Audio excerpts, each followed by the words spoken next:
Boom. Hello, everybody. You guys are just flooding in. Welcome, welcome. Give me 1 second. I want to get the chat pulled up. Make sure I can see everybody's hands. All right. Well, first things first, everyone's raising hands. Thanks for coming. Um, first things first. My name's Aaron Jones. I'm super stoked that you guys are all here.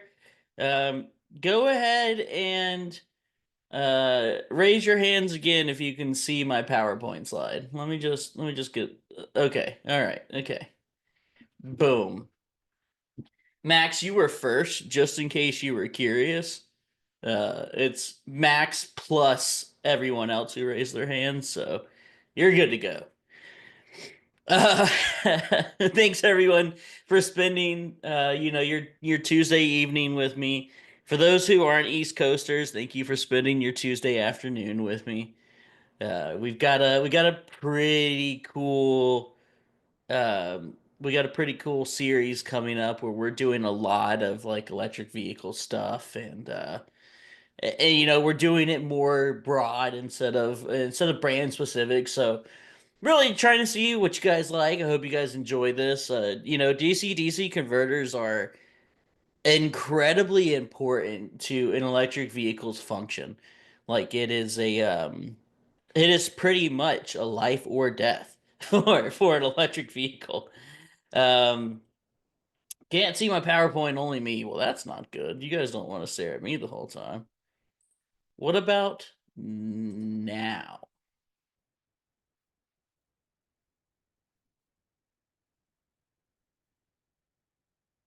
Hey, I fixed it.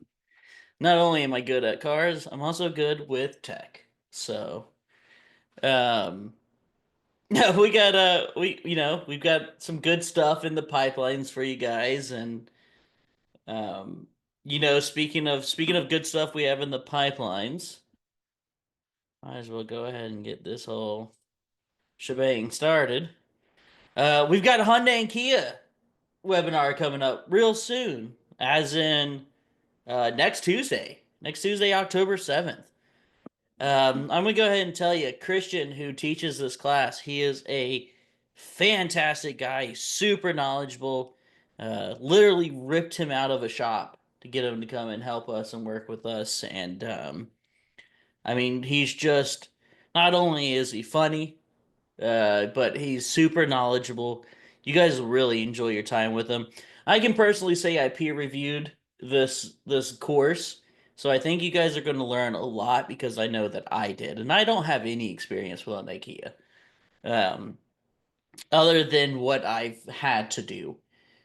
Got October 7th coming up next Tuesday. It's free again.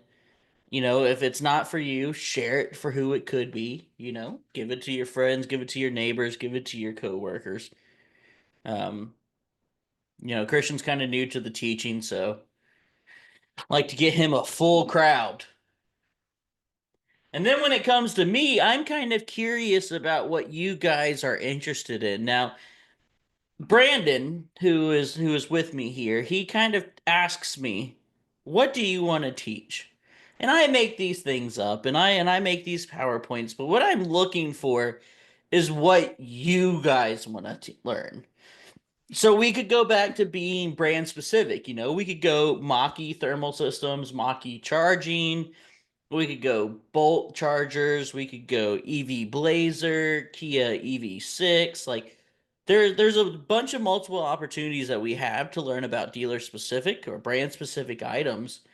But we can also keep it broad, kind of just like this one is about to be, where we can learn about electric vehicle charging, both J1772 and using Tesla's new NACS, the North American Charging Standard, or we could start learning about high voltage thermal components like AC compressors with inverters built in, positive temperature coefficient heaters. We could talk about battery coolant heaters. We could talk about fake heater cores. So, if everyone, I'm going to remind you a little bit later in the PowerPoint. and then Mr. Brandon here is going to kind of just capture all of that for us. And we're just going to see what you guys want. These PowerPoints are built based off of what's asked.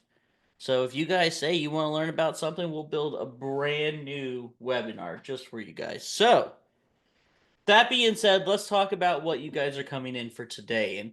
And really, we're going to be talking about alternators versus DC-DCs. And I think that this is important because one is like the other in the function that they complete, but they do them in two completely different ways. Um, so we're going to learn about common locations. We're going to talk about how you can kind of just pop a hood on any electric vehicle and be able to pull a DC-DC out of that spaghetti of orange cables that you see underneath the hood. And we're also going to talk about how to diagnose and kind of just see if the DC-DC circuit is working. And kind of get your feet in with that. So I think the easiest place to start is kind of when we talk about how alternators work.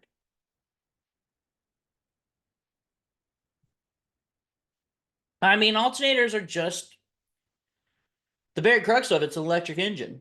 It's a belt-driven electrical engine. So you have a rotor that spins inside of all of these stator windings.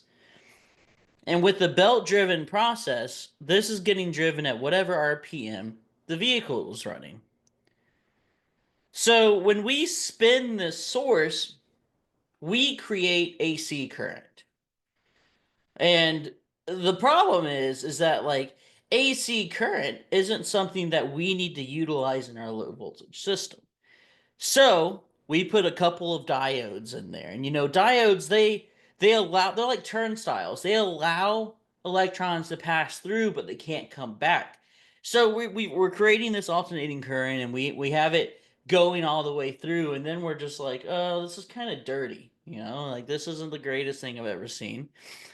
So we got a couple voltage regulators that cleans everything up, and it helps supply to the rest of the vehicle.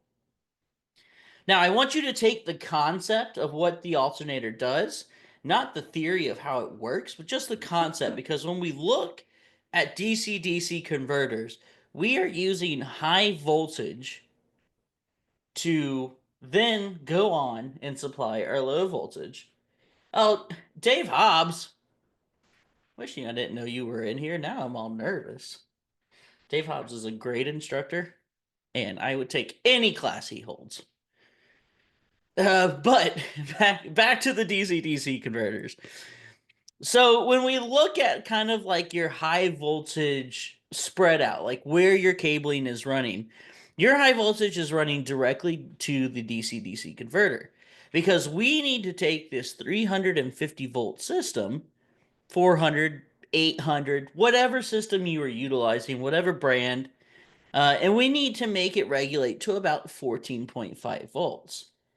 So, if you guys kind of get the gist, it's like the DC-DC converter is taking place of an alternator, but at the same time, it's not a belt-driven component. It's not a physical moving component.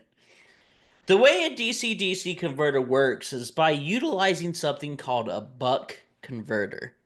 A buck, B-U-C-K. And there's a couple of different converters in our worlds. There's boost converters, there's buck boost converters, and there's buck converters. So buck converters first utilize a voltage source. Okay, this voltage source for us is going to be our high voltage battery. From that voltage source, we have power going into a switching device. So the easiest way to think about this is it's going to be our pulse width modulated device.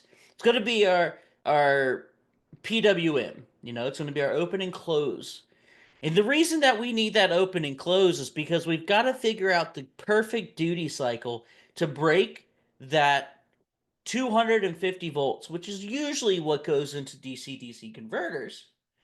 We need to break that 250 volts and break it down to, I'm saying 12 volts. It's realistically more 14.5, but when you break it down to the numbers, 12 volts make it a little bit easier, right? So you got delta or duty, which is fun for me to be able to say all night. Let's just be honest. Duty equals voltage in over voltage out.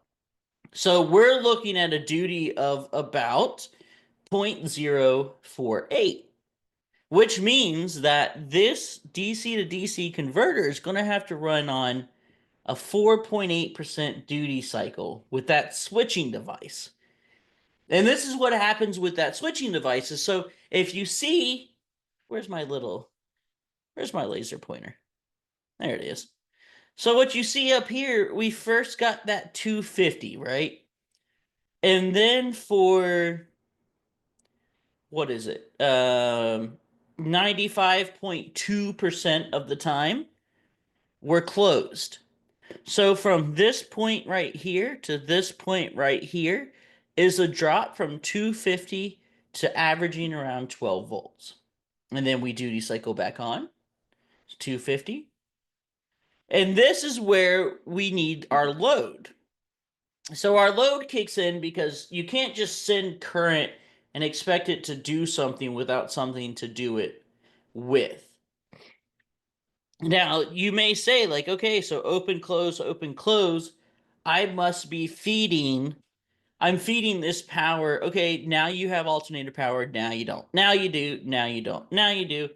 So what we have to introduce is an inductor. And what an inductor is going to be is really just an iron or a similar metal rod with copper coilings all around it. And if you think about it as like a crazy straw, where you use one of those, maybe they were glasses or maybe they were just swirly straws as they came out. You start to drink and you can watch the fluid spin around the circles and then you're drinking it. And then when you let go, that drink slowly makes its way back down.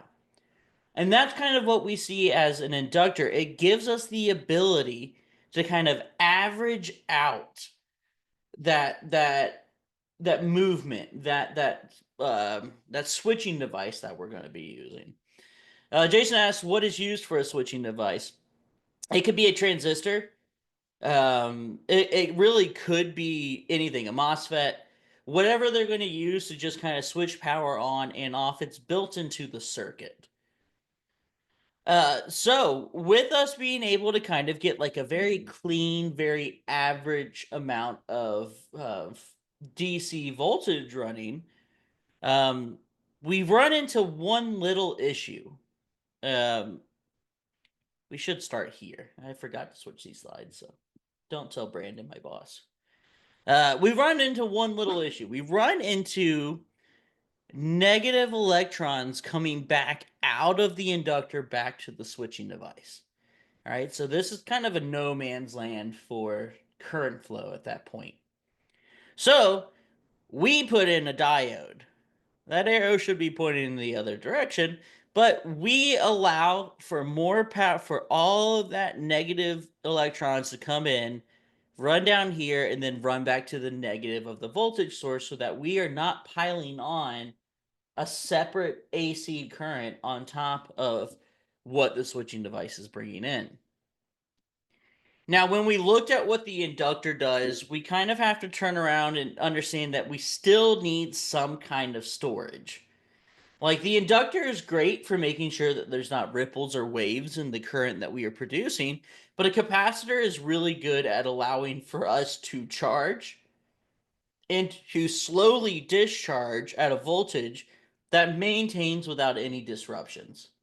So we're going to throw a capacitor in that DC-DC converter, and what it's going to do is that on some of those loads, when let's say our low voltage system is pulling somewhere between 12 to 15 amps, like that's a little bit higher on the electric vehicle side, we have a capacitor that allows for voltage to be drained out of it, even when we are not converting down to a lower voltage. And also when we have that shutback, we have a capacitor that can kind of fill in the empty space with voltage.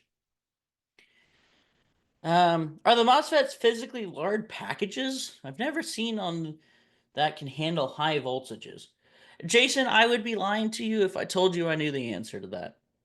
Um, I there's a whole degree hidden behind these documents, hidden behind these diagrams, and as much as I do to try and understand them, I can only really understand the course of travel.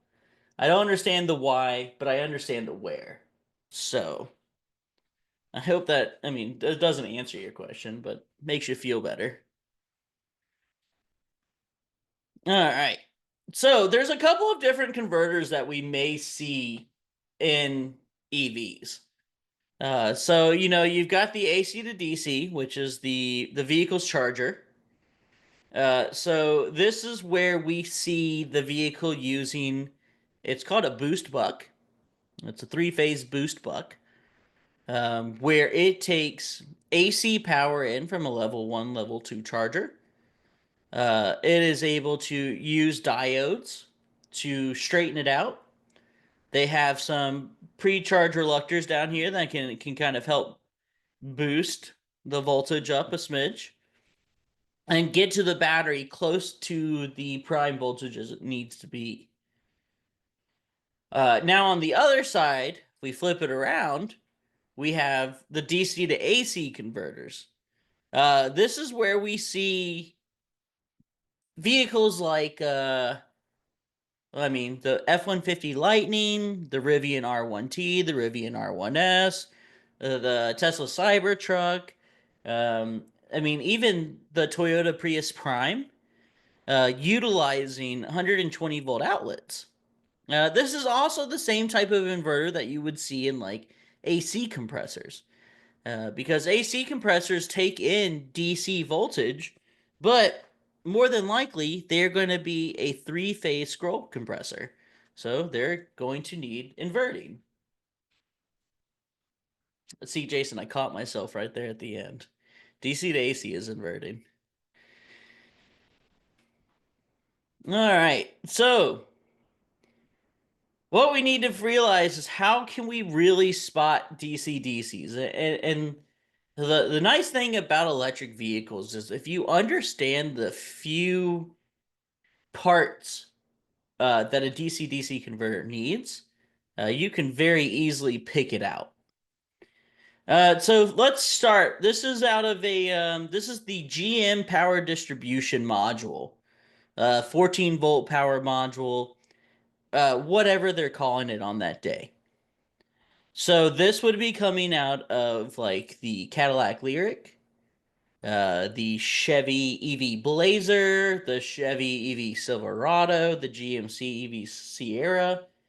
This would be the DC-DC converter.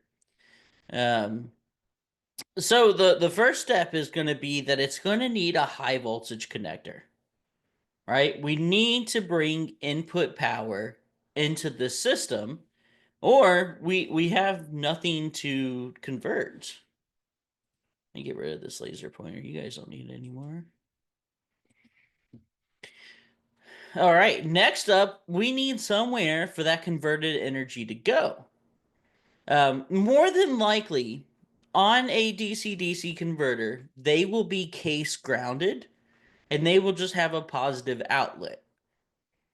So you may only see like this. With this module, you only see the red inlet.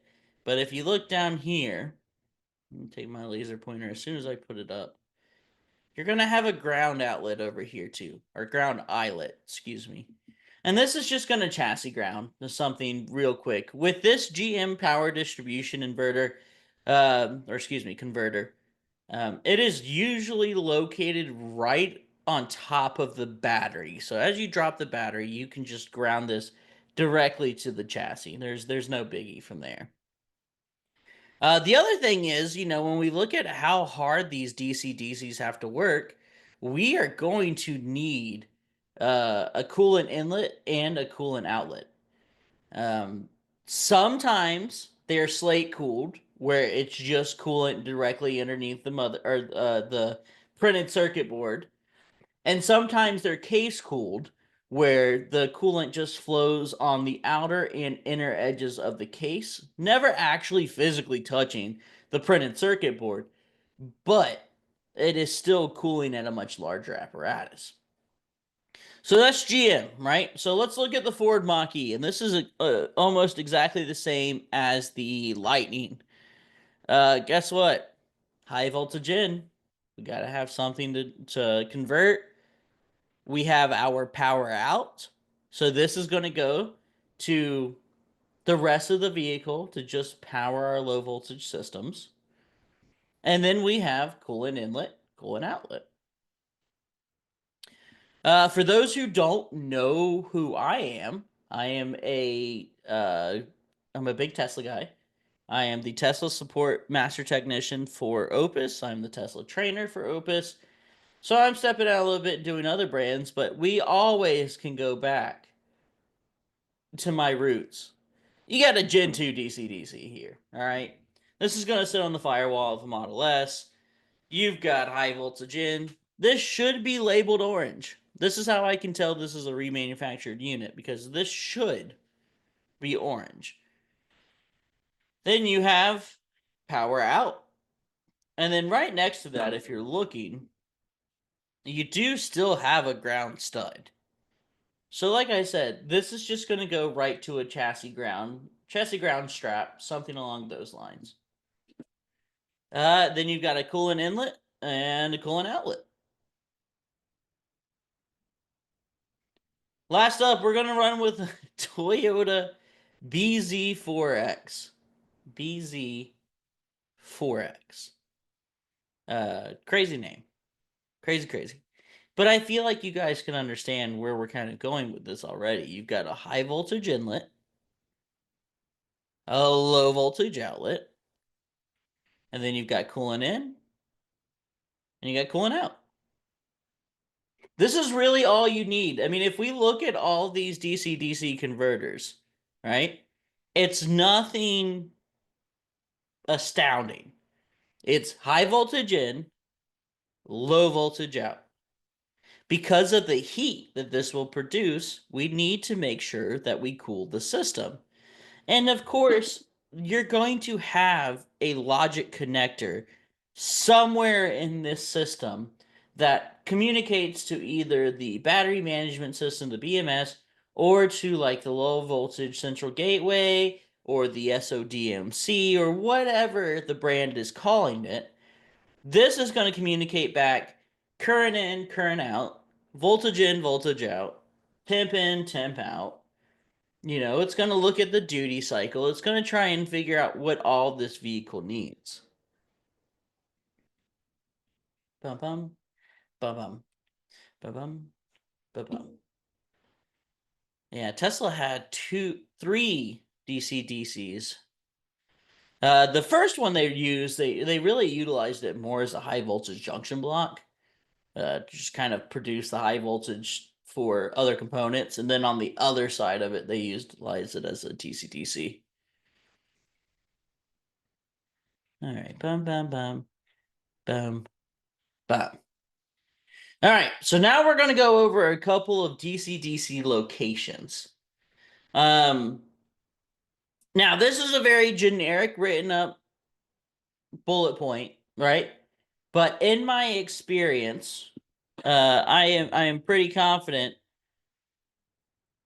that this is not too far from the truth. So, DC-DC location will usually be in the front of the vehicle. And the reason for that is because when you think about your low voltage systems, 90% of them are going to be in the front clip of the vehicle. Whether they are interior control modules, whether they are exterior control modules, coolant pumps are going to be ran by low voltage. Your charging apparatuses will be run by low voltage until high voltage is introduced.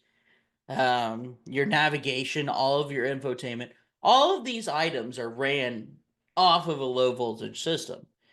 So it's going to be right up at the front, more than likely, unless it's a Tesla Model 3, because why not? It will be liquid cooled. So double check, follow your coolant lines. See what you're looking for. See if you can't trace it back that way. If you can't find the coolant lines, it's gonna have high voltage running to it. So look at your orange lines, trace back your orange lines, see if you can't find something that will bring you to a box that will then supply support voltage with another terminal. So it's going to be bringing in an orange line, it's going to be letting out a low voltage line. Nolan asked, are there similarities in how DC-DCs are used between OEMs? Do they all use them in ready on go mode only? Or are they used on key off and sleep situations? So I'm going to answer that last question first, Nolan. DC-DCs are utilized all the time. So if you think about it, the vehicles want to maintain the most efficient driving profile that they can. So, on not so hot days like today, or on super hot days like during the summer, the vehicle is going to try and regulate the battery temperature. Usually, we see somewhere between 70 to 80 degrees Fahrenheit being their target temp. So, we could either see coolant pumps running and circulating coolant through the battery, or we could see a chiller being utilized and an AC compressor kicking on. And this could just be with the vehicle parked in the parking lot with no user interaction. So when we start to see these, or what also we call support, uh, it will recognize that a 12-volt battery, 14-volt, 48-volt, whatever it's utilizing, is starting to die. And when that happens, the contactors will close and the DC-DC converter will start to power on the systems throughout. Now, I think the really good question that you asked at the very beginning was, are there similarities in the DC-DC? And at the root, yes. They do exactly the same thing as everybody else. I think asking if the DC-DC is similar between OEMs is kind of like asking if the alternator is similar through OEMs. While they may be placed differently, while they may have a different belt design, while they may be a huge pain in the ass to replace, they still have a job to accomplish. And that job is supporting the low voltage system and recharging the low voltage battery. So, with anything electric vehicle wise, they're all going to have the same couple of things: DC-DC converters, motors, battery, chargers. We all know that every electric vehicle is going to have these things, just like we know a gasoline engine is going to have an engine, a transmission, spark plugs, oil, all of that good stuff. So, while they might not be exactly the same in build quality or shape, they are still going to accomplish the same thing. So let's dive into the first location, the spaghetti of a mess. Of course, this is the car I own. We got a 2021 Ford Mach-E. Mine's a 22.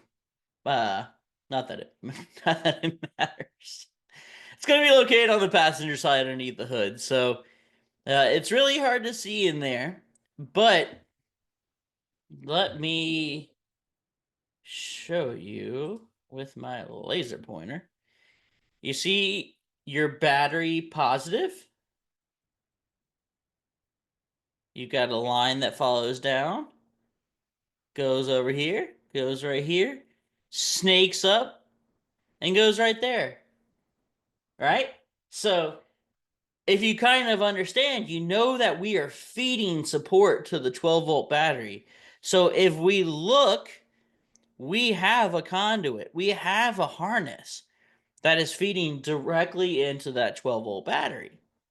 Not only that, I know it's super hard to see because there's never a good picture of a DC-DC because it's buried. It's somewhere, but a camera is not going to be able to get it. But if we look, I don't think I can use a laser pointer at the same time. But right there where the arrow is pointed in, if you've got really good eyes, you can see DC in. So that is the inlet for the coolant. And there's going to be an outlet over here on the other side. And then on the back side of it, you'll be able to see high voltage lines. You just can't see it directly from this photo.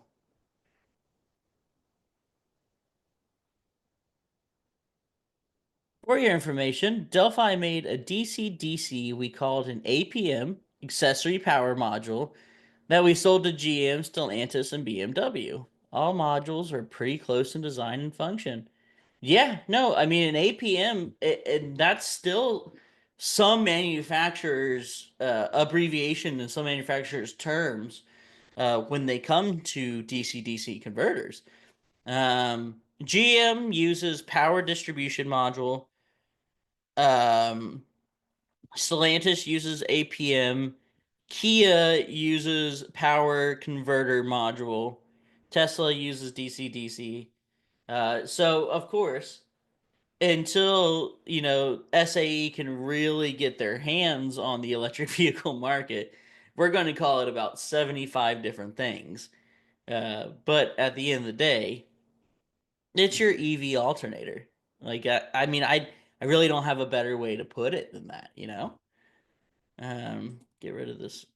Oh, the laser's out of your face. All right, back to my roots. I know this says 2012 to 2016. Realistically, this was like 2012 to mid 2014. This is a first generation DC-DC converter on a Model S. So, the Model S is going to have the DC-DC converter located behind the right front wheel arch liner. And if we look, we have our high voltage power coming in. We have a coolant inlet. We have a coolant outlet. Now, these three connectors over here, this is kind of what I was talking about with Tesla. They will use this as a junction block just to get the high voltage lines for the front of the house, you know? But on the other side of this big kidney bean was our low voltage side.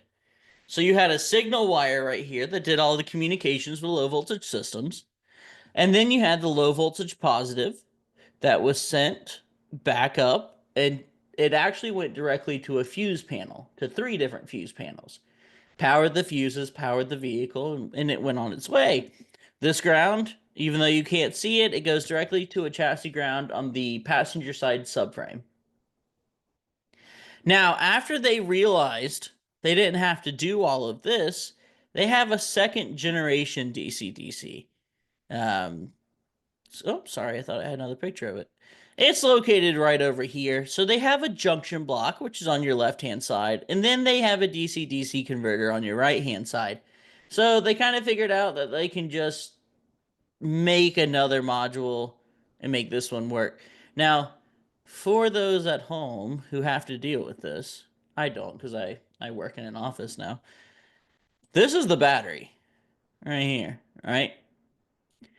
There are two bolts for that DC-DC converter that you cannot get because of the way that the bulkhead overhangs. So, to get the DC-DC converter out, you got to drop the battery pack. Not a big deal, but something to think about in future, purchases that you may need a battery table. Next up, you've got Toyota. See, Toyota's always been one to kind of like cram things into places. So the BZ4X actually has it built in to the drive inverter system. So if where's my laser pointer? The drive inverter is sitting right here on top, and this is what's going to take our DC battery power to three-phase AC for the motors. Underneath it, underneath right down here, is where our DC to DC converter is. Because we can cool all of this. It doesn't matter how we cool it or how we stack it. The converter just needs high voltage running in, which is this line right here. And it needs to supply low voltage to this positive right there. All right, you got it. You understand what DC-DC converters do. Now tell me the magic behind diagnosing them.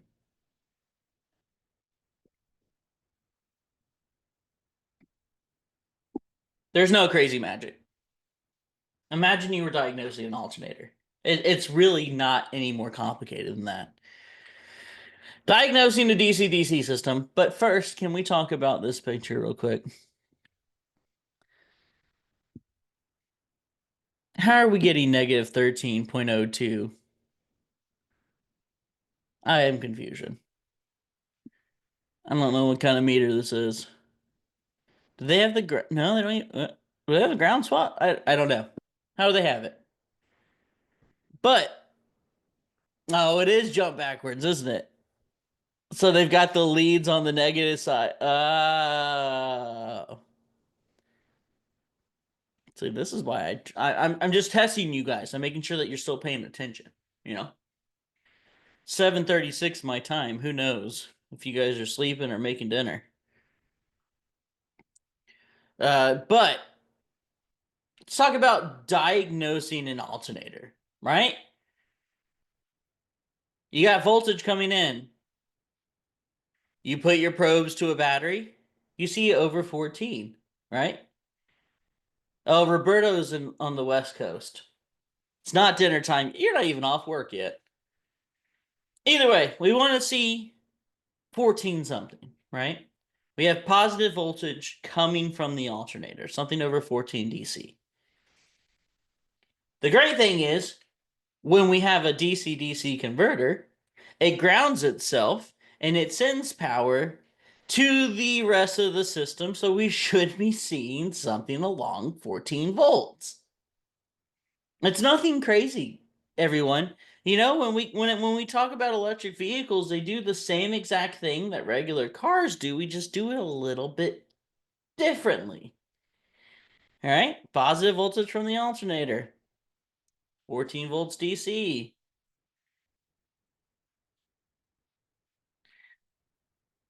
All right. The next thing we're going to do to test a DC-DC, or an alternator in this chance, we're going to look for current.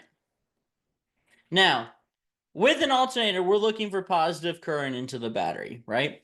Positive current into a battery means that the 12 volt is being supported, but it also means that it's being charged at the same time.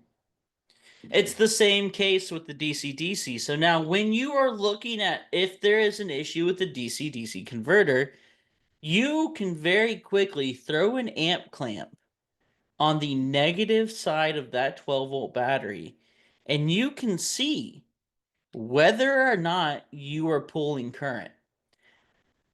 Positive current is good. There's not really a measurement of how good is too good, right? How much is too good? As long as you are pulling positive, that means that the system is being charged, it is being held, and we have positive input from the DC-DC converter. Now, if we see a negative current coming from this, that means that the 12 volt is exhausting itself. That means that we are not receiving any support from the DC-DC. And what could cause that? You know, it's not one thing specifically, and that's kind of what I was really wanting to show, is that, like, if the current or voltage is negative, right, our low voltage system is not being supported. With that being said, our 12 volt battery is going to die very quickly, because electric cars are not like gas engines where if you leave a light on or you leave it an accessory, you drain the battery, right? These electric vehicles are constantly thinking and constantly running. So if for some reason the DC-DC is unable to support the system, that 12 volt battery is going to be depleted before you can get in the next day and look at the vehicle. And the thing is that it should throw a fault. It should throw an alert. You should have a P code. You should have some type of manufacturer specific code saying, hey, something is broken. Now, what could be broken? This is a wild thing, and this will probably be like the last thing I leave you guys on. DC-DC could not be operating because contactors won't close. You know, if I don't have any high voltage coming out of the vehicle, I won't have anything coming to DC-DC. There's not really a good way to test high voltage coming into the DC-DC unless you have like a jumper wire. Because you don't want to back probe at 250 volts. Absolutely not. And if you unplug it, of course it's not going to work. So you're more or less looking for the output that is coming from a DC-DC converter. There's isolation, there's insulation issues. Of course, that would lead to contactors not closing. You could have a faulty 12-volt battery. I mean, imagine having an AGM that's got a blown glass pack, not able to take charge. So your current's super high and you never actually see us going over 10, 11 volts. Got harness issues. I mean, I would say that in Chevy Bolts, I've seen very commonly corrosion to the positive output side of a DC-DC. And it just causes it to break down. And then, of course, you got a faulty DC-DC. If you're not having any voltage coming out of that and your contactors are closing, then there may be an issue internally. Jason asks, what's the best practice for testing a 12-volt battery in these systems if the system is never shut down? That's great. Because I've been asked many times, how do I test for a parasitic drain? It's not so much that you are testing for 12 volt being drained. You are testing for 12 volt being recharged. So if you leave a long-term clamp on it and you have your clamp set up for max peak, right? And over a trial period of 4 to 6 hours, if you never see a positive peak around somewhere between like, I don't know, let's say 5 to 15 amps, right? Like in an alternator, we see what, 40 to 120 amps, something like that, right? Electric vehicles, it's a lot lower. So if you see somewhere between like 5-15 peak amps, then we can assume that the DC-DC is working and it is supporting the vehicle. If for some reason you never see anything over that, my recommendation is to then move your amp clamp closer to the DC-DC, because what I want to see is whether or not we have a bad cell in the 12-volt battery or we have a DC-DC that's not cooperating. These systems will shut down if you force them by like pulling the negative terminal off of the 12 volt and pulling the fireman's loop or the first responder's loop. But realistically, these newer age electric vehicles, they are constantly awake. Like my Mach-E that's in the driveway, I would almost guarantee that if I had an amp clamp on it, it's probably taking in somewhere between 0.2 to 0.4 amps. So as long as we're seeing voltage or current in, we can know that, hey, this system is working, but maybe this 12 volt or this 14 or whatever AGM lithium ion system we're working with is not holding a charge. But if you never get that support voltage, then your contactors are never closing. And that's the next question you got to ask. So how should we service test the 12 volt batteries on these? I knew that was coming up next. That is a really hard question.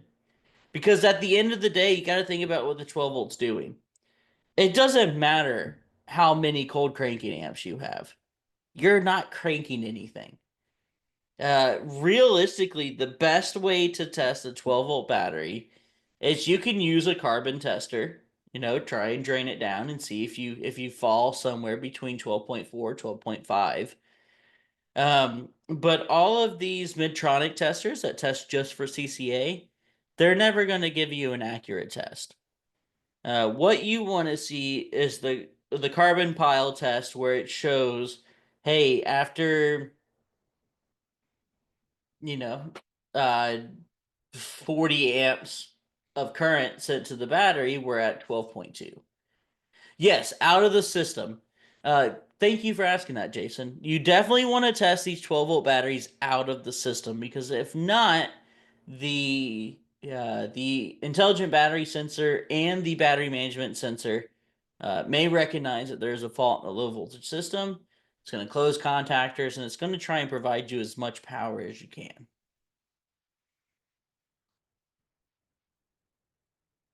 What other questions do we have? Yeah, you guys got anything else for me? While that's happening, I just kind of want to remind you guys I need to know what you want to learn next. I'm really excited to really be kind of like hammering through some of these and uh Don asked, will disconnecting the 12-volt battery cause an issue? I guess the question is, kind of what issue you're talking about. If you're talking about like losing memory and stuff, that's not necessarily the same thing. Most of these vehicles, as long as they have a healthy high voltage system, maintainers aren't necessary. Most of these times, they will. Hold on, sorry, I got so many questions. Um, Most of the time, the central gateways in these vehicles have enough RAM to be able to process the information and bring it back up with boot. So I think the days of battery maintainers are kind of going away. Of course, Jason hits me with a feedback carburetor. Brandon, that's you, bud. Um, Tate asks how to test for proper contactor operation. Okay, that's a good one. That's a solid one. Oh, then Jason hits me with a JK. Ray, I'm just wondering the electric cars that have a 12-volt battery lithium, not standard. There's companies like Omu that are now producing lithium ion low voltage 12-volt batteries for these electric vehicles. And they are just not great. Most of the times when we see lithium ion, it's going to be a 48-volt system or it's going to be a 16-volt system. Is there a PID to see a charging rate? Pulse width modulated. Roberto, absolutely. What you would normally do is you would go through, let's say you're using like Toyota, GM, or Ford. You would pull the data PID for the amount of current being pulled from the DC-DC and the voltage, and you want to calculate a wattage. You want to see how much power is actually going through there. Um, so there are multiple PIDs. Tesla, no. Unfortunately, Tesla doesn't really give us the option for a lot of data PIDs, but we do see a lot more with other manufacturers. All right, Corey, I'll see you at HV Thermal Components. I'm assuming a carbon pile on those lithium 12 volts is not a good way to test. No, no, they are not, Jason. And also, they are not a good insulation. Like I would not install an aftermarket lithium battery on these electric vehicles because these electric vehicles, just like any other vehicle, are designed to discharge a low voltage battery in a certain way. That's like, you take an Audi and you take it from being an AGM battery to being a lead acid. Like, it is not going to have the same discharge principles that it had with the other battery. So, a lot of manufacturers are saying, hey, don't do this. Tesla specifically says, hey, don't put this OMU battery in because if you do, you will have to see 12-volt battery needs replacement alerts for the rest of your life.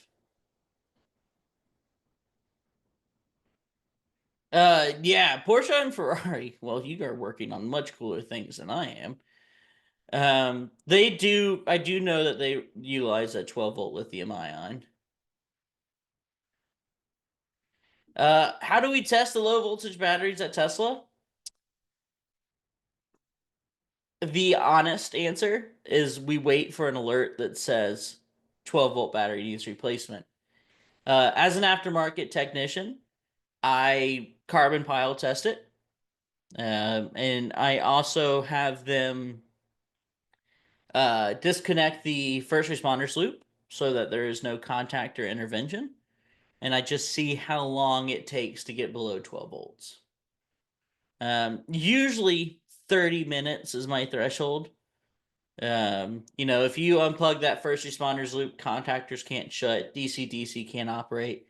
If it takes around 30 minutes to get under 12 volts, that's a more than healthy battery. I don't have any rhyme or reason to it. It's just something that I've learned with experience. Cool. Well, let me remind you guys, uh, if you are free next Tuesday, October 7th, 7 p.m., same time, we've got the Hyundai Kia technical service information going on. Like I said, I went ahead and peer reviewed this. We've got a great set of information that's going to walk you through wiring diagrams, service repair information. He's going to give you a little how-to on some of the tablet stuff. Christian's going to walk you through everything that scares you about Hyundai Kia. You know, um, October 2nd, 2 weeks. Nelson, thank you. I'm so sorry, everybody. I'm going to Disney next week. All right. So I know that I returned back on October 4th. So I do, please forgive me. Why carbon pile if you're just watching for voltage over time? Because you want to see the load. I mean, if we left an unloaded battery and just said, let's watch your voltage, it's gonna stay at 12 whatever for forever. If we put a physical load on it, we see that it can't actually maintain the voltage, then or if it doesn't maintain the voltage to a certain time period, that's kind of when, we're a little bit more worried. I hope that answers your question, Jason. Probably not, but it should be kind of close. You don't hold a load for 30 minutes. You hold a load for about 30 seconds for prime DC-DC operation. You would hold it at about right around the same voltage of what the high voltage battery would be. Any good aftermarket 12 volts for Tesla? Honestly, any one that you can find that is the same size. Like Model 3s are going to be an H3.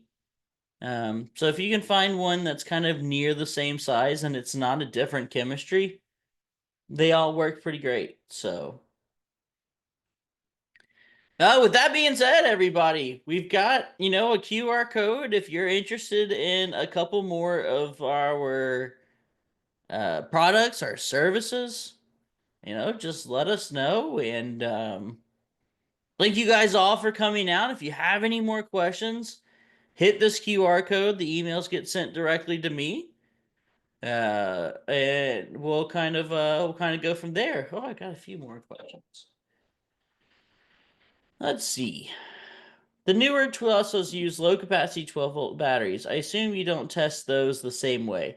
Correct, Brian, because those 16-volt batteries are going to have a MOSFET sitting on top of them.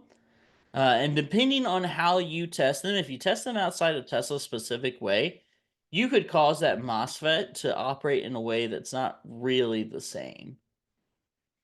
We had an issue with one not resetting a 12-volt warning. Victor, you can't just remove the negative terminal and the positive terminal and replace the 12-volt. You also have to remove that first responders loop. That will give the gateway the ability to reset and look into the 12-volt voltage. Eddie asked, how many amps of load do you apply? Honestly, I can't remember it off the top of my head. There is a fantastic instructor, Professor John Kelly.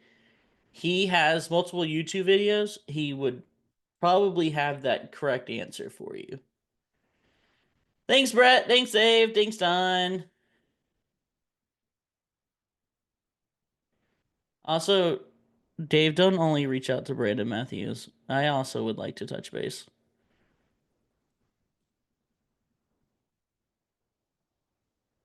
Everyone, thank you so much for coming. You guys have been great. I hope you have a great evening. And see you guys on October 7th. Not with me, but I'll be in the chat. So have a great night. And Brandon, you know what to do from because I can never remember.